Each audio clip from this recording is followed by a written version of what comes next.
Get him out of my sight before his stench ruins the feast, the beta snarled, kicking a spray of mud into the beggar's face. The king arrives tomorrow, and I will not have this refuse littering our gates. The beggar, a mountain of a man hidden beneath a tattered cloak that smelled of rot and damp earth, didn't flinch. He didn't raise a hand to wipe the muck from his cheek. He merely lowered his head, eyes burning like embers beneath the hood. So this is the loyalty of my pack when they think no one is watching, Iskander thought, the wolf within him bristling. He clutched his side, feigning a cough. Let them show their true colors. The Alpha King would remember. The mud of Aethelgard tasted of iron and decay. Iskander, king of the northern reaches, leaned heavily against the crumbling stone wall of the lower market, his breathing intentionally ragged. The disguise was flawless, not because of the rags, but because of the scent. He had masked his overwhelming alpha pheromones with the pungent herbs of the deep woods, leaving only the faintest, pathetic scent of a broken, clanless wolf. Rain, relentless and icy, lashed against the cobblestones, turning the market into a treacherous mire. The merchants had long since packed away their wares, retreating to the warmth of hearth fires. Only the desperate remained. And Iskander was playing the most desperate of them all. He had ruled for 10 years. 10 years of war, of blood, of forging a fractured kingdom into a singular, undeniable power. But power breeds complacency, and complacency breeds rot. Rumors had reached his citadel, whispers of his regional lords abusing their power, of the weak being ground into the dirt, of the pack laws being ignored in favor of greed. He had to see it for himself. A sharp kick to his thigh snapped him from his thoughts. "Move, filth," hissed a voice sharp as cracked glass. It was one of the local enforcers, a burly beta with the crest of Lord Vane emblazoned on his chest. "You're blocking the thoroughfare." Iskander stifled a growl that threatened to rumble up from his chest. Instead, he let out a pathetic wheeze and scrambled backward, dragging his injured leg. He bumped into a wooden barrel, dislodging the hood slightly. For a fraction of a second, his piercing silver eyes met the enforcer's. The beta flinched, an instinctual recoil he likely couldn't explain, before recovering with a sneer. "Pathetic," the beta spat, turning away to join a group of his fellows laughing near a tavern entrance. Iskander settled back against the cold stone, his jaw clenched so tight it ached. Lord Vane's men. He had suspected Vane of corruption, but to see it so blatantly. The pack law dictated that the strong protect the weak. Here, the strong preyed upon them. The cold was beginning to seep through his layers. Even for an alpha, the biting chill of a northern storm without proper shelter was draining. He pulled the sodden cloak tighter, scanning the darkening street. He needed to find where the truly broken went. If Vane's cruelty ran deep, he would find the evidence in the darkest corners of Aethelgard. Hours passed. The rain turned to sleet. A few passing citizens hurried by, heads bowed, ignoring the figure huddled in the shadows. Most actively stepped over him, their faces twisted in disgust. Some tossed coppers, not out of charity, but to alleviate their own guilt, their eyes averted. Iskander left the coins where they fell in the mud. He was not here for alms. His stomach gave a genuine rumble. He hadn't eaten since he left the citadel 2 days prior, wanting the physical toll of his disguise to be authentic. The hunger sharpened his senses, making the smell of roasting meat from the nearby tavern almost unbearable. It was then he noticed her. She moved differently than the rest. She wasn't hurrying, though she was clearly freezing. She walked with a strange, deliberate slowness, her head constantly swiveling, watching the shadows. She was small, frail-looking beneath a threadbare shawl. Her scent. Iskander frowned, taking a shallow breath. The scent was weak, almost non-existent, masked by the smell of wet wool and wood smoke. But beneath it was the unmistakable, delicate sweetness of an omega. An omega alone, at night, in this part of the city. It was practically a death sentence. She paused near the tavern, drawn, perhaps, by the warmth radiating from the windows or the smell of food. A group of rowdy men burst from the door, reeking of cheap ale and aggression. "Well, well," one of them slurred, stumbling toward her. What's a little thing like you doing out in the rain? The Omega shrank back, pressing herself against the tavern wall.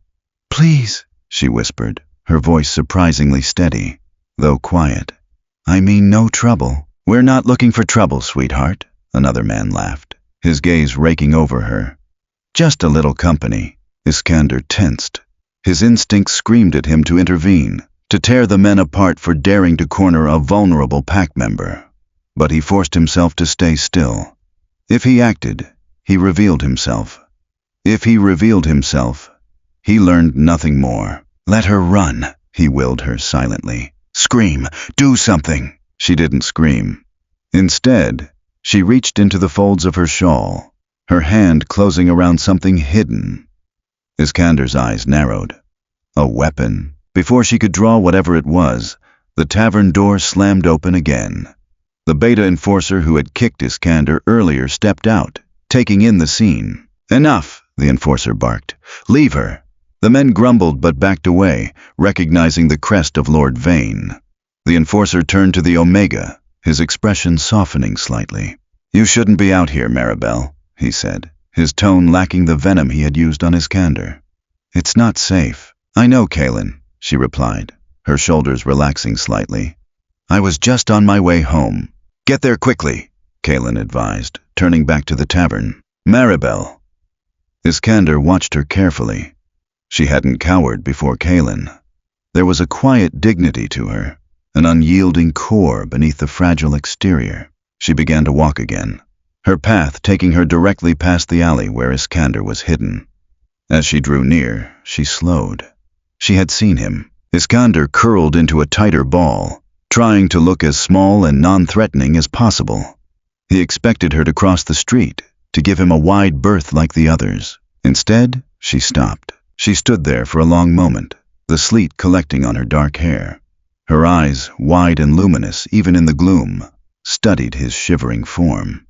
He saw the calculation in her gaze, the weighing of risk against empathy. Slowly, carefully, she reached into her shawl again. This time, she didn't pull out a weapon.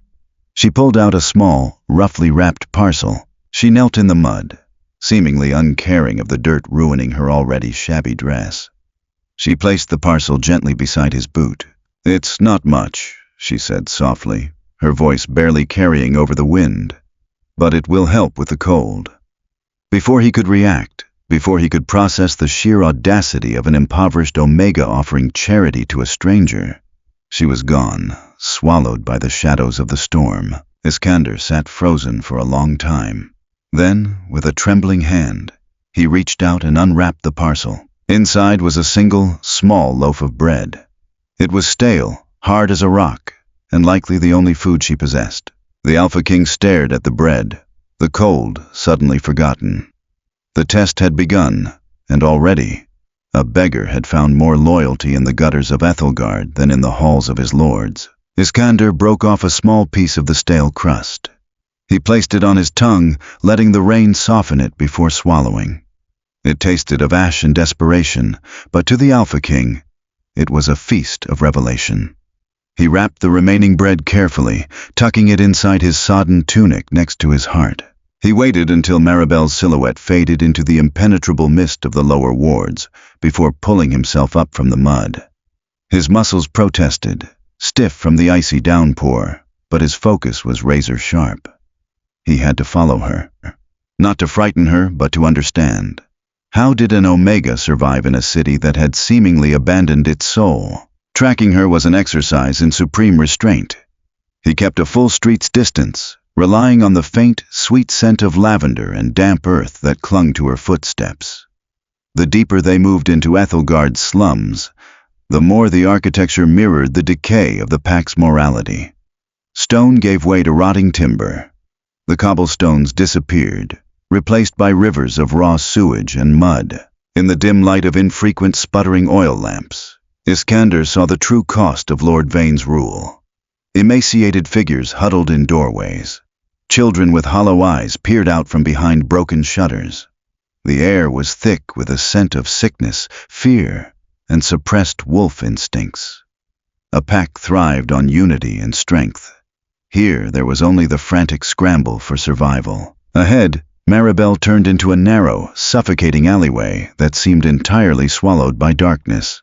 Iskander melted into the shadows of a collapsing blacksmith's forge, watching her approach a structure that barely qualified as a building. It was a remnant of an old chapel, its roof partially caved in, patched haphazardly with scavenged planks and torn canvas. She didn't immediately go inside. Instead, she paused at the warped wooden door, her shoulders slumping. For a moment, the steadfast, resilient facade she had worn in the market cracked. She leaned her forehead against the wood, letting out a long, shuddering breath that plumed in the freezing air. She gave me her only food, Iskander realized, a heavy stone settling in his gut. What awaits her inside? The door creaked open. Instantly, the sound of rustling straw and weak murmurs spilled into the alley. "Maribel, is that you?" A tiny, reedy voice called out. "I'm here, Pip," Maribel answered, her voice instantly shedding its exhaustion, replaced by a warm, forced cheerfulness. She stepped inside, leaving the door ajar just enough for Iskander to inch closer. Through the crack, the Alpha King peered into the gloom. A single candle flickered on a cracked stone altar, illuminating a devastating sight. The chapel was a makeshift sanctuary. Huddled on piles of dirty rags were 4 children, none older than 8. They were clanless, pups left behind by sickness or the cruel purges Vane occasionally ordered to cleanse the wards. "Did you bring anything?" a slightly older boy asked, his eyes darting to her empty hands. Maribel knelt, pulling her thin shawl off and wrapping it around the shivering shoulders of the smallest girl. "The market was bare tonight, Thomas," she lied, her voice steady and smooth. "The merchants packed up early because of the storm." Iskander's chest tightened. He felt the stale lump of bread pressing against his ribs. She had chosen to feed a dying stranger over the pups she was sheltering. It defied all pack logic, yet it spoke of a moral compass so unyielding it shamed the highest lords of the realm. "But I have something better," Maribel continued softly. She reached into a hidden pocket in her dress and produced a handful of gnarled, dirt-covered root vegetables. "Old Hattie let me glean the edge of her patch. We can make a broth. It will keep us warm." It was meager, barely enough calories to sustain a single wolf, let alone 5. Yet she moved with the efficiency of a seasoned general, sparking a small, smokeless fire in a cracked iron pot and setting water to boil. She was an Omega, traditionally the nurturers, the peacemakers of a pack. But there was a quiet, ironclad authority to her. She was a protector, steadfast and reliable, guarding a fractured piece of the kingdom in a way Iskander's own soldiers were failing to do. He remained in the freezing rain for hours, listening to the soft murmur of her voice as she told the children stories of the ancient pack heroes. She spoke of the first alphas, of honor, and of the sacred duty wolves owed to one another. She taught them the very laws Lord Vane was currently breaking. When the candle finally sputtered out and the breathing inside grew slow and rhythmic, Iskander slowly backed away. The cold no longer registered. The Alpha King's blood was boiling. He had come to test his pack, and he had found a single, solitary diamond buried beneath a mountain of filth. Tomorrow the true test would begin. Dawn broke over Ethelgard like a bruise, painting the heavy clouds in shades of sickly purple and gray. The storm had passed, leaving behind a biting frost that turned the mud to treacherous, jagged ice. Iskander had not slept. He remained stationed in the ruined forge opposite Maribel's sanctuary, a silent sentinel wrapped in rags. The slums awoke with a collective, miserable groan. Doors groaned on rusted hinges. Coughing echoed down the narrow alleys. Iskander watched as Maribel emerged, her face pale, her breath pluming in the frigid air. She carried an empty wooden bucket, heading toward the communal well 3 streets over. She moved with purpose, her spine straight despite the exhaustion etched into her features. Before she reached the end of the alley, the rhythm of the morning shattered. The heavy, synchronized thud of armored boots marching in step echoed off the dilapidated walls. The sound sent an immediate, visceral wave of panic through the street. Doors slammed shut. Windows were bolted. The air grew thick with the scent of raw, instinctual fear. 6 men turned the corner, blocking the exit. They wore the heavy furs and steel breastplates of Vane's elite guard. Leading them was a massive beta, his face scarred and his eyes flat and cruel. This was not Kalen, the relatively soft-spoken enforcer from the night before. Iskander recognized him from intelligence reports. Thorn, Vane's chief collector. A brute known for breaking bones before asking questions. "Listen up, you miserable dregs!" Thorn bellowed, his voice ringing off the stone. "The king arrives at the citadel on the morrow. Lord Vane demands the streets be clean and the coffers be full. The winter tithe is due. Now." A collective gasp echoed from behind the closed doors. The winter tithe was an illegal extortion, a tax Vane invented to line his own pockets under the guise of funding the king's welcoming feast. Thorn didn't wait for compliance. He kicked the door of the nearest hovel, splintering the rotting wood. He dragged out an elderly wolf, a man with graying hair and a severe limp. "Payment, old man," Thorn demanded, holding out a gloved hand. "I have nothing, Thorn. The frost killed the last of my trade," the old man wheezed, falling to his knees on the ice. "Please, just one more week." Thorn's lip curled. "The king doesn't wait a week, cripple." He raised a heavy, steel-toed boot, aiming squarely for the old man's ribs. "Stop!" The word cracked through the freezing air like a whip. Iskander tensed, his hands balling into fists in the shadows. It was Maribel. She had dropped her bucket and stepped between Thorn and the old man, her small frame shielding the elder. Thorn lowered his boot, blinking in genuine surprise before a nasty, slow smile spread across his scarred face. "Well, well, if it isn't the little bleeding heart of the wards." "Maribel." "He has nothing, Thorn," Maribel said, her voice trembling slightly, but she did not break eye contact. She was exhibiting a dominant posture, utterly unnatural for an Omega facing a high-ranking Beta. "None of us do. You've bled this street dry. Leave him be. You speak of bleeding, little Omega?" Thorn stepped closer, towering over her. The scent of his aggression was suffocating, a heavy, musky cloud meant to force submission. "You forget your place. An Omega without a mate, without a clan. You have no rights here. You should be in the breeding halls at the estate, making yourself useful." Maribel held her ground, though Iskander could see the micro-tremors in her knees. "I am a citizen of Ethelgard. I am under the king's protection." Thorn threw his head back and laughed, a harsh, barking sound. His men joined in. "The king? The king is in his high tower, drinking wine and eating roasted boar. He doesn't know you exist, filth. Here, Lord Vane is king, and I am his hand." Thorn reached out, his massive hand closing around Maribel's throat. He lifted her off her feet with effortless, brutal strength. Maribel gasped, her hands flying up to claw at his iron grip, her legs kicking helplessly. In the shadows, the beast inside Iskander snapped its chains. The disguise, the mission, the need for patience, it all evaporated in a blind, white-hot fury. His pack was being attacked. His protector was being choked to death in the street. The Alpha King took a single step forward, drawing breath to unleash a roar that would shatter the frozen puddles and bring Thorn to his knees in instinctual terror. But he didn't need to. With a desperate, choked cry, Maribel stopped clawing at Thorn's arm.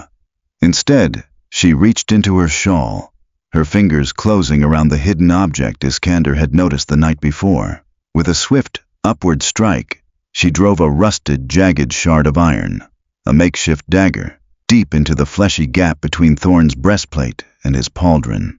Thorn roared in pain, dropping her instantly. He stumbled back, clutching his bleeding shoulder, shock warring with fury on his face. Maribel hit the ground hard, coughing violently, but immediately scrambled back to stand in front of the old man, the bloody piece of iron held out in front of her. She was terrified, shaking like a leaf in the wind, but her eyes blazed with an unyielding, desperate defiance. She was resolute. She was reliable. She was the only true wolf in Ethelgard. "You little bitch," Thorn snarled, drawing his broadsword, his eyes dark with murderous intent. "I'll skin you alive." The time for observation was over. Iskander stepped out of the shadows. Iskander did not roar. A roar would shatter the illusion entirely. summoning every wolf within 10 miles to the irresistible command of the Alpha King. He could not reveal his identity. Not yet. Vane's rot had to be excised completely, and drawing his royal blade now would only scatter the rats before he could find their nest. Instead, he moved. He didn't move with the blinding speed of a king, but with the desperate, erratic momentum of a terrified madman. As Thorn raised his broadsword, preparing to cleave Maribel in two, Iskander launched himself from the shadows of the forge. He let out a garbled, frantic wail, throwing his massive, rag-draped bulk directly at Thorn's knees. It wasn't a clean strike, but it was heavy. Iskander hit Thorn's armored legs just as the beta shifted his weight to swing. The impact was jarring. Thorn, already off balance from the wound in his shoulder, cursed loudly as his legs were swept out from under him. He crashed onto the icy cobblestones with a deafening clatter of steel, his broadsword skittering away. "Run!" Iskander bellowed, his voice rough and heavily accented, pitching it to sound like the frantic rasp of a broken man. He didn't look at Maribel. He kept his eyes locked on Thorn's struggling form. Maribel didn't hesitate. She didn't freeze in shock or wait for permission. With the instincts of a survivor, she grabbed the old man by the arm, hauling him to his feet with surprising strength. "Inside now!" she hissed, shoving him toward the splintered doorway of his hovel. The other guards, momentarily stunned by the beggar's suicidal interference, finally snapped into action. Two lunged for Maribel, while the others drew their weapons, surrounding the beggar. "Get off me, you filthy animal!" Thorn roared, kicking violently. Iskander let himself be thrown off, rolling across the ice to avoid a heavy boot aimed at his skull. He needed to buy Maribel seconds. He scrambled to his knees, grabbing a handful of slush and mud, and hurled it directly into the visor of the nearest guard. The man sputtered, clawing at his eyes. "The girl! Forget this trash! Get the girl!" Thorn shouted, struggling to rise, one hand pressed hard against his bleeding shoulder. Iskander scrambled backward, pressing himself against the wall, his heart hammering, not from fear, but from the terrifying effort of restraining his own power. He watched as Maribel shoved the old man into his hovel and slammed the broken door shut. She turned, brandishing her bloody iron shard at the two guards closing in on her. She was cornered. Suddenly, a heavy wooden bucket, the one Maribel had dropped, flew through the air, striking one of the guards squarely on the helmet. It didn't injure him, but it broke his momentum. "Leave her alone!" a shrill voice cried out. Iskander's gaze snapped toward the source. It was Pip, the small boy from the chapel. He stood in the alleyway, shivering in a ragged tunic, holding a rock in his trembling hand. "Pip, no! Run!" Maribel screamed, her composure finally breaking. The distraction was enough. The guard who had been hit by the bucket turned toward the boy with a snarl. Maribel seized the moment. She lunged, not with the iron shard, but low, tackling the guard around the waist.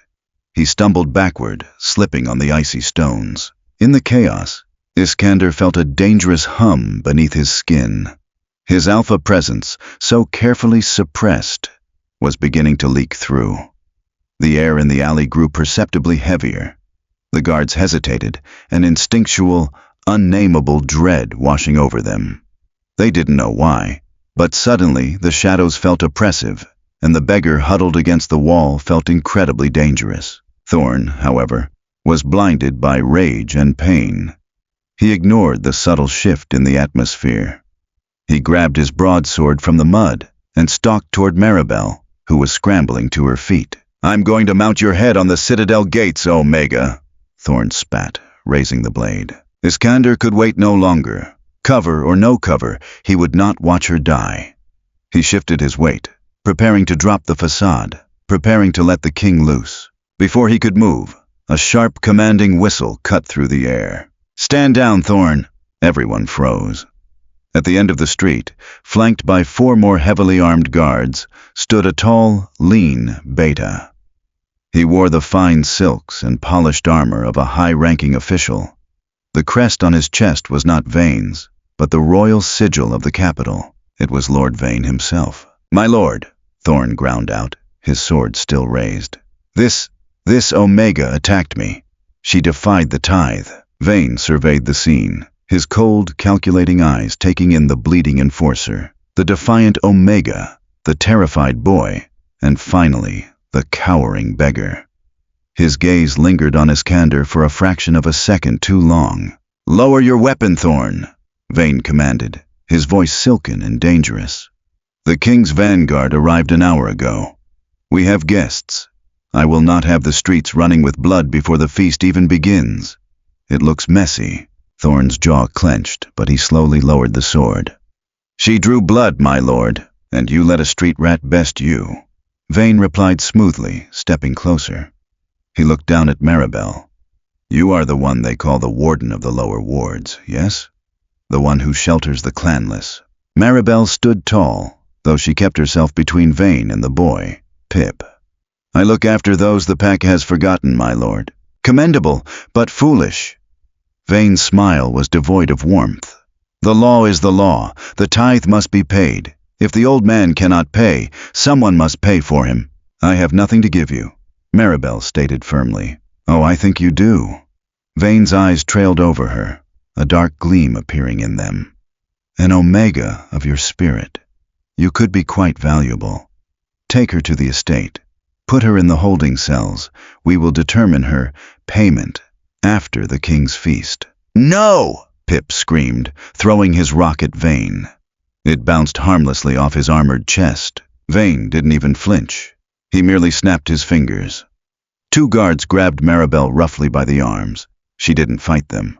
She looked at Pip, her eyes wide with a desperate command. "Run!" The boy turned and fled back toward the chapel. Iskander watched as they dragged her away. His hands were clenched so tightly his nails bit into his palms. He had to let her go. If he fought Vane now, it would be a brawl in the mud. He needed a public reckoning. He needed to expose Vane before the entire pack. He waited until the street cleared, until the last of the guards disappeared around the corner. Then, the Alpha King stood up. He brushed the mud from his ragged cloak. The hunch in his shoulders vanished. He stood tall, his eyes cold and hard as winter ice. The test was over. The time for the king's justice had come. The citadel of Ethelgard sat atop a craggy hill, a fortress of dark stone and iron that loomed over the city like a vulture. Tonight, it was ablaze with light. Lord Vane had spared no expense for the welcoming feast. Tapestries of rich crimson and gold hung from the rafters of the great hall. Massive boars roasted on spits, filling the air with the rich scent of meat and spices. The regional lords and their highest-ranking betas, dressed in their finest silks and furs, mingled, laughing and drinking heavily. It was a display of obscene wealth built on the backs of a starving populace. Iskander had shed his beggar's disguise miles outside the city, at the hidden camp where his elite vanguard waited. Now, he rode through the main gates of the citadel not as a broken vagrant, but as the Alpha King of the northern reaches. He was clad in armor of blackened steel, a heavy dire wolf pelt draped over his broad shoulders. His presence alone commanded absolute silence. As he strode into the great hall, the laughter died instantly. The musicians stopped playing. The scent of fear, sharp and acrid, suddenly cut through the smell of roasted meat. He was a terrifying figure. Tall, imposing, with eyes the color of forged silver that seemed to pierce through every lie in the room. He didn't smile. He didn't acknowledge the deep bows of the assembled lords. He walked straight to the high table, his boots echoing ominously on the flagstones. Lord Vane hurried forward, his face a mask of subservient joy. He bowed deeply, exposing his neck in a show of total submission. "My king, we are honored. Ethelgard rejoices at your arrival." Iskander stopped a few feet from Vane.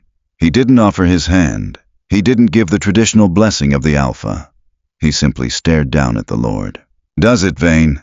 Iskander asked, his voice a low rumble that carried to every corner of the silent hall. "I have walked your streets. I am not sure rejoice is the word I would use." Vane swallowed hard, a flicker of genuine unease crossing his face. "The common folk are temperamental, my king. The winter has been hard, but we have ensured the citadel is prepared for your—" "The winter is hard for everyone, Vane." Iskander interrupted smoothly. "But it seems significantly harder for those in the lower wards. Tell me, what is the winter tithe?" The silence in the hall deepened, becoming brittle and tense. Several lords shifted uncomfortably. Vane's smile grew strained.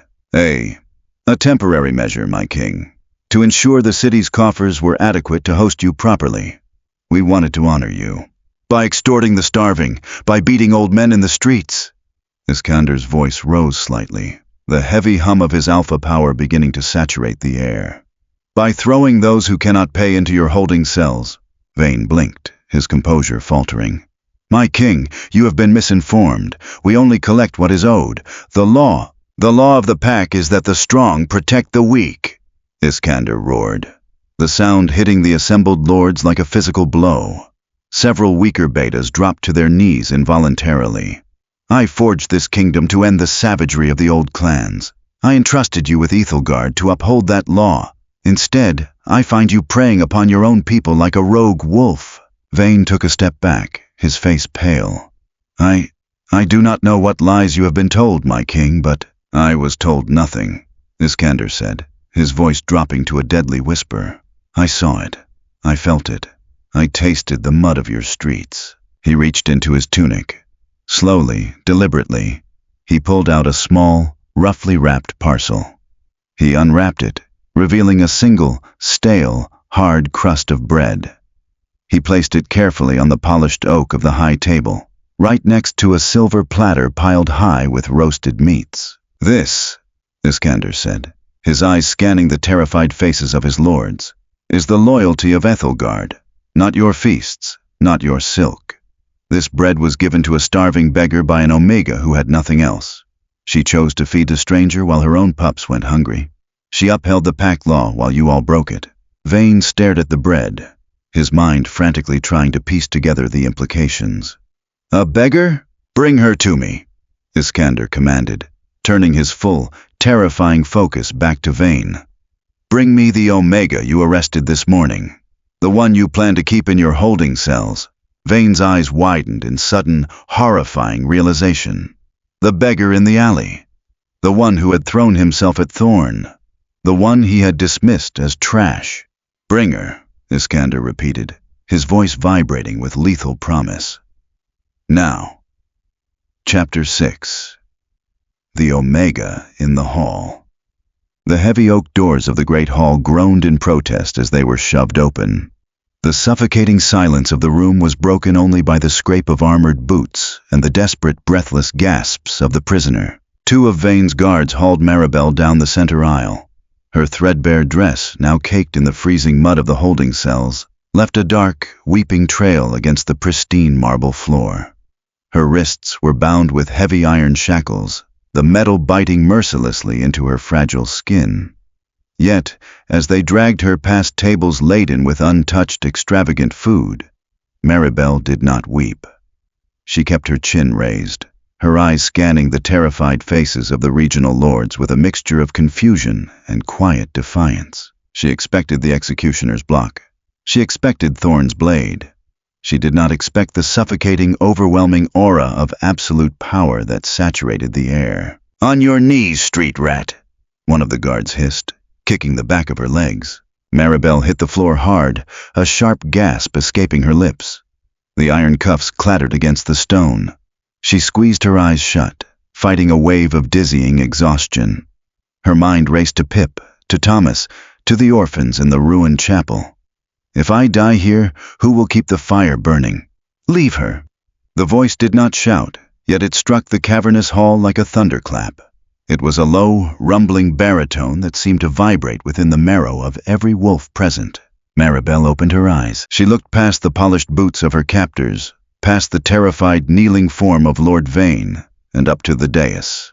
Standing there was a man who looked carved from shadow and steel. He wore the blackened armor of the royal vanguard, a massive, dire wolf pelt draped across his broad shoulders. But it was not his armor that made the breath catch in Maribel's throat. It was his scent.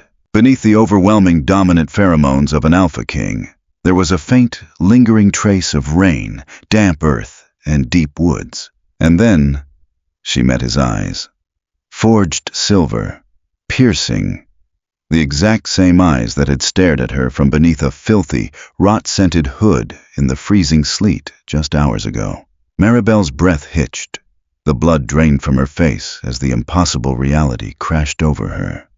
The beggar, the man she had given her only food to, the broken vagrant who had thrown his own fragile body against Thorn's broadsword to save her, was the Alpha King of the northern reaches. "My king," Vane stammered, scrambling forward on his knees, his silk robes dragging in the spilled wine.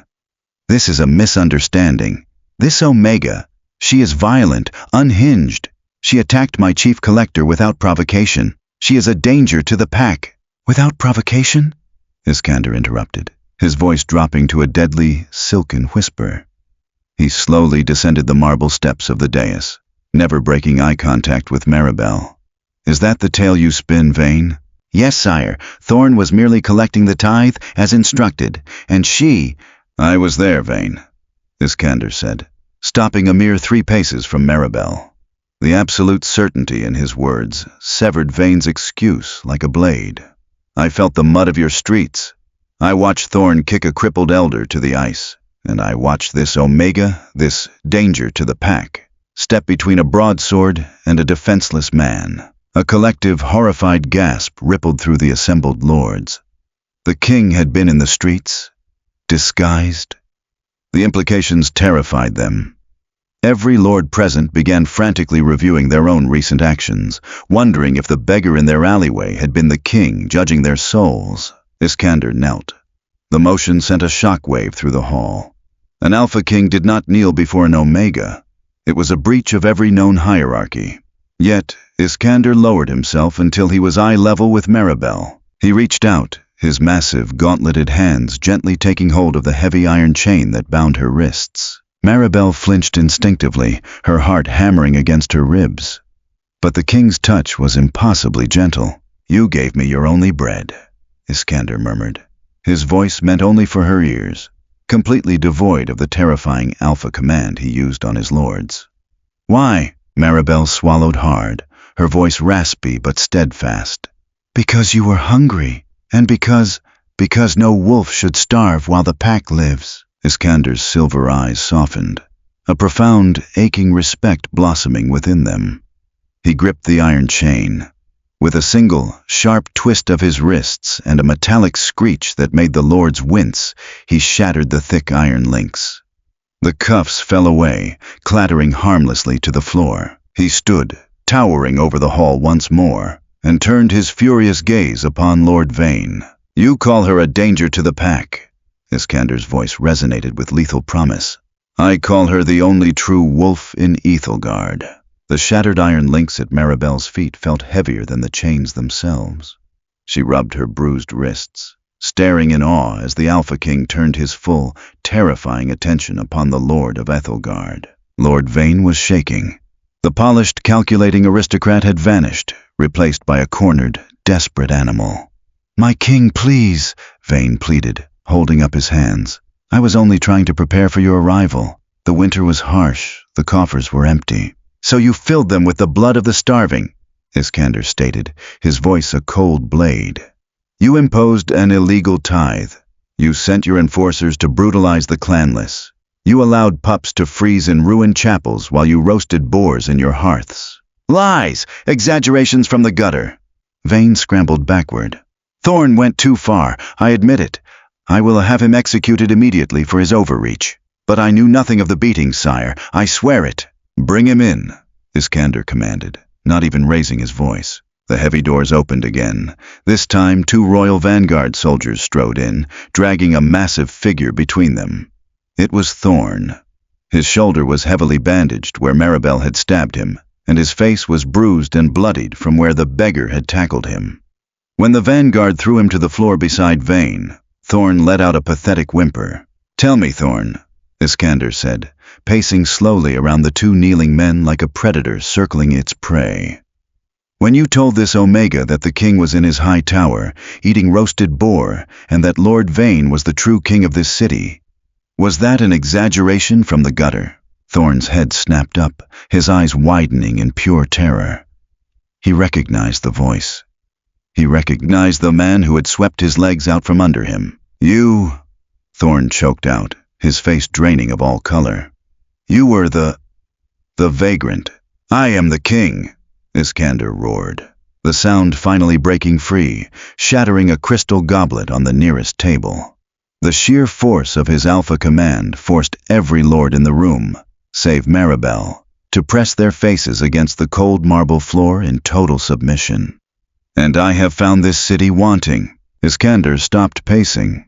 He looked down at Vane with absolute disgust. "You have broken the oldest law of our kind," Iskander declared. "The strong protect the weak. You have used your strength to become a parasite. You are stripped of your title, Vane. Stripped of your lands, your wealth, and your status." Vane sobbed, clawing at the king's boots. "Mercy, sire, mercy! I am a high-born beta. You cannot simply cast me out." "I am showing you exactly the mercy you showed the old man in the street this morning," Iskander replied coldly, kicking Vane's hands away. "Guards, take Vane and Thorn to the holding cells in the lower wards. Strip them of their silks. Let them see how long they survive the winter without a pack." "No, no, please!" Vane shrieked as the royal vanguard hauled him to his feet. Thorn didn't even fight. He was paralyzed by the realization of his own doom. As they were dragged screaming from the great hall, the silence that followed was suffocating. The regional lords remained on the floor, trembling, waiting for the axe to fall on them next. Iskander took a deep breath, reining in the heavy, oppressive aura of his anger. He turned away from the cowering lords and looked back at Maribel. She was still kneeling by the shattered chains, looking incredibly small amidst the grandeur of the hall. He walked over to her, his heavy footsteps echoing.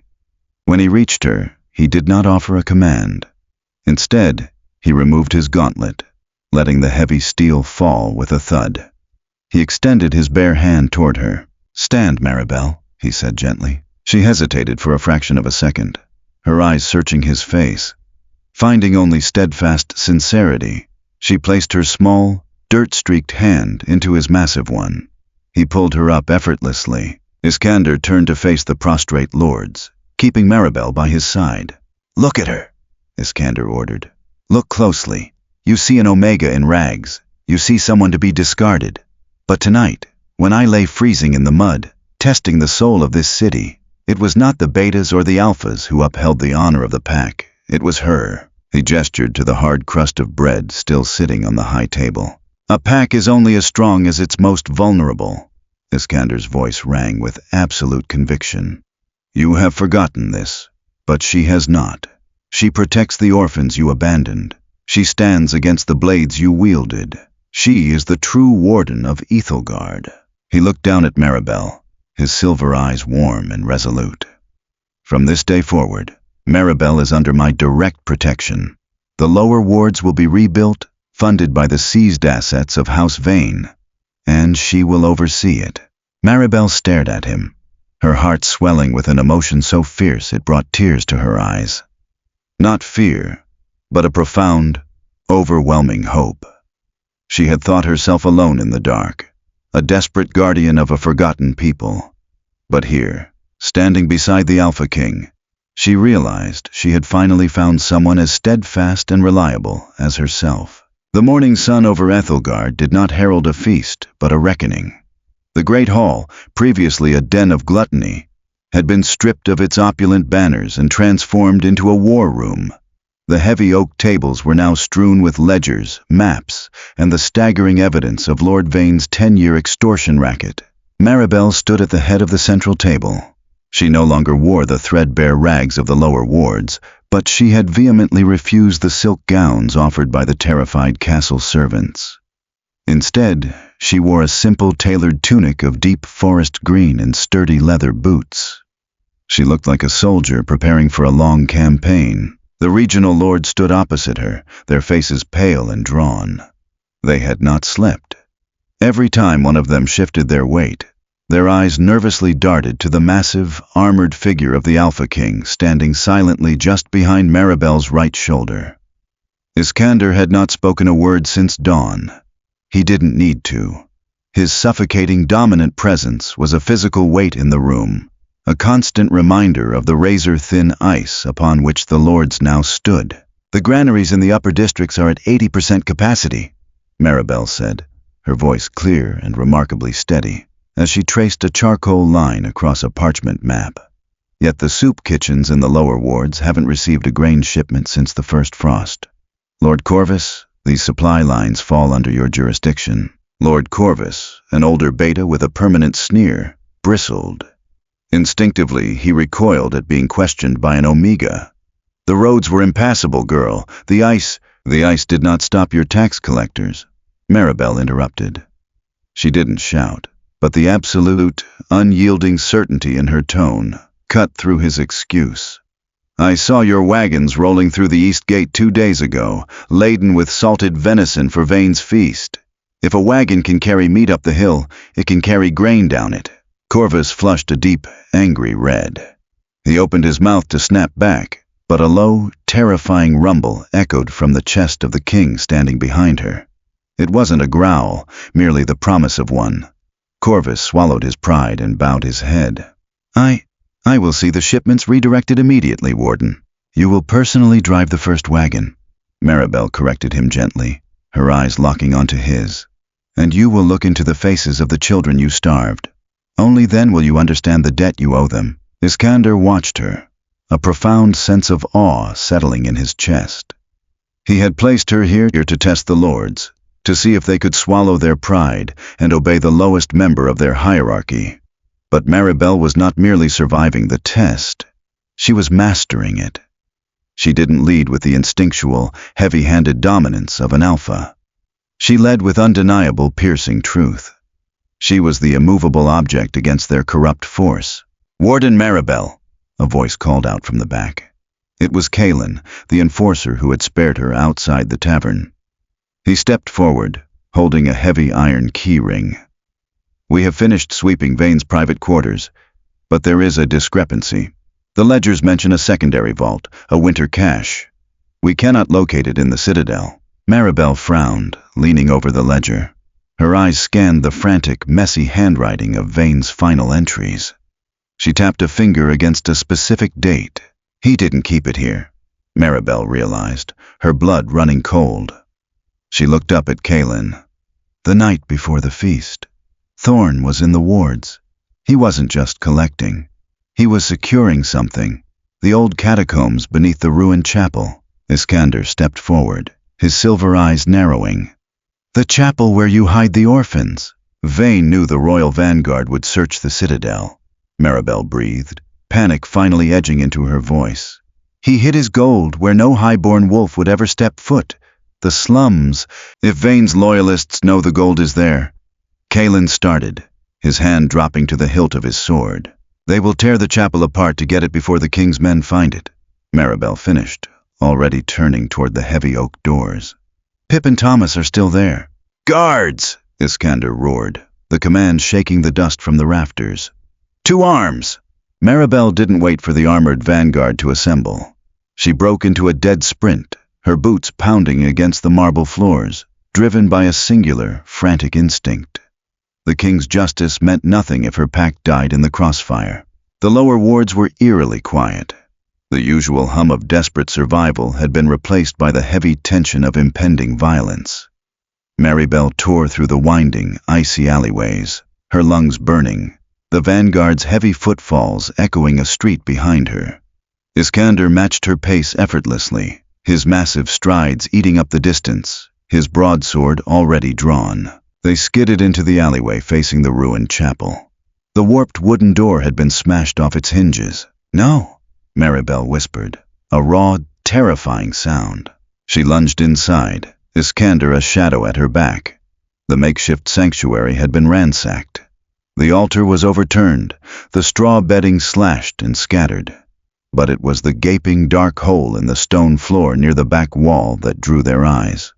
The entrance to the catacombs had been forced open. From the darkness below came the muffled sound of a child weeping, abruptly silenced by a harsh smack. Iskander moved to drop into the hole, his eyes flashing with lethal intent, but Maribel grabbed his arm. Her grip was surprisingly strong, fueled by pure adrenaline. "They know the layout down there," she hissed, her voice trembling but her eyes perfectly clear. "It's a maze of rotting support beams. If you go down there with your full strength, a single misplaced blow will bring the whole street down on top of the pups." Iskander paused, his jaw tightly clenched. His alpha instinct screamed to charge, to slaughter the threat. But he looked at the Omega. She was the warden of this dark place. She knew the terrain. "What do we do?" the king of the northern reaches asked, deferring to her. "We don't fight them in the tunnels," Maribel said, grabbing a discarded, heavy iron candelabra from the floor. "We flush them out." She moved to the edge of the pit, her heart hammering against her ribs. "Thorn's men!" she shouted, her voice echoing down the stone shaft. "The citadel has fallen! Lord Vane is in chains! The king's vanguard surrounds this building! Come up with the pups, and you live!" A harsh laugh drifted up from the dark. "Nice try, street rat. We have the gold, and we have the mutts. We're leaving through the storm drains." Maribel's eyes widened. The storm drains empty into the freezing river. The children will drown. She looked at Iskander, pointing to a crumbling wall on the far side of the room. "The old drainage grate is behind there. If they break through, they'll flood the lower tunnel." Iskander understood instantly. He didn't hesitate. He crossed the room in 2 massive strides and drove his gauntleted fist into the weakened stone wall. It shattered, revealing a rusted iron grate holding back the swollen, icy waters of the city's drainage canal. "Get ready," Iskander growled. With a savage pull, he ripped the heavy iron grate free. Freezing, black water roared into the chapel, cascading down the hole into the catacombs like a waterfall. Screams echoed from below as the icy deluge hit the mercenaries. The water was shallow enough not to drown them immediately, but freezing enough to shock their systems and ruin their escape route. Seconds later, 3 men scrambled up the jagged stone steps, coughing and shivering violently, clutching heavy burlap sacks. One of them had Pip by the scruff of the neck. Iskander moved with the speed of a striking viper. He didn't use his blade. He caught the first mercenary by the throat, hurling him backward through the shattered chapel wall into the alley. The second man swung a dagger, but Iskander caught his wrist, snapping the bone with a sickening crack. The third man, seeing the Alpha King in his full, terrifying wrath, panicked. He dropped the gold and shoved the small boy, Pip, directly toward the open pit to buy himself time to run. Pip screamed, his feet slipping on the wet stone. Maribel didn't think. She threw herself forward, sliding across the icy floor. She caught the edge of Pip's tunic just as he tipped over the edge, the momentum pulling her halfway into the dark abyss.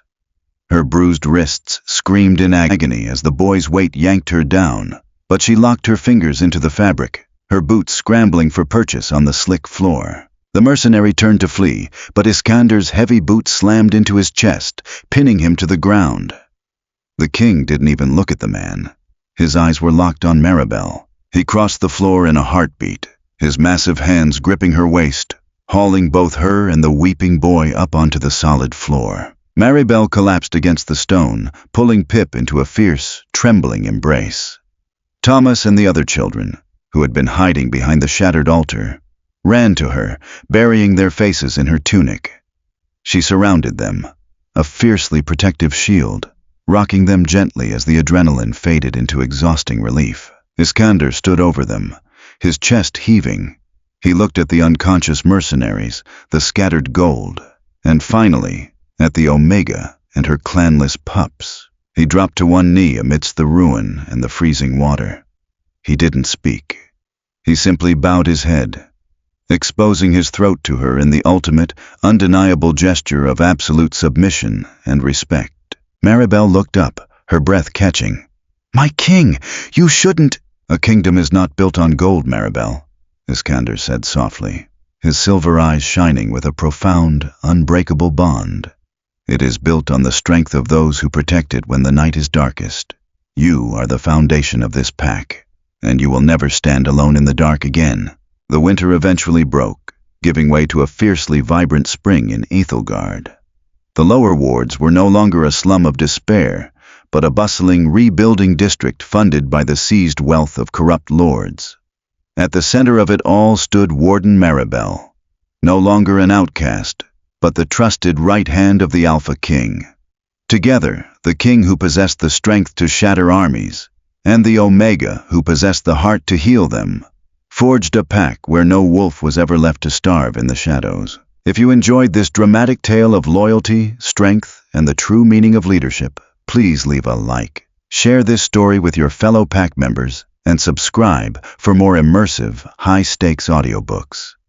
Let us know in the comments, what makes a true leader in your eyes?